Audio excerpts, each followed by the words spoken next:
இன்னைக்கு நேத்து வந்தது இல்ல, 3000 வருஷமா இருக்கு. தேனை தண்ணீரில் கலந்து குடிக்கக்கூடிய ஒரு பழக்கம் பல நெடுங்காலமா உள்ளது. தினசரி எடுத்துக்கொள்ளலாம். தேனை சின்ன பிள்ளைகளுக்கெல்லாம் எப்பெல்லாம் இனிப்பு ஆசைப்படுதுங்களோ அப்ப நாக்குல தடவி விடலாம். ஒரு இட்லிக்கு தோசைக்கெல்லாம் சின்ன பிள்ளைல சாப்பிட்டா தப்பு இல்ல. சர்க்கரை வியாதி இருக்கிறவங்க தேன் வேண்டாம்.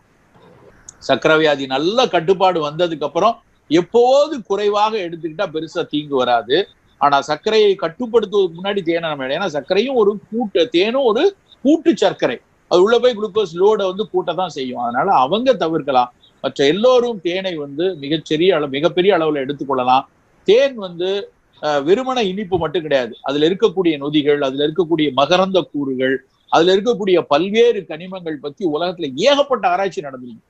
ஒரு சாதாரண ரெஸ்பிரேட்டரி இம்யூனிட்டில இருந்து ஆரம்பிச்சு கேன்சருக்கான இம்யூனிட்டி வரைக்கும் தேன்ல பயன் தரக்கூடிய விஷயங்கள் இருக்கு. அதுக்காக ஒரு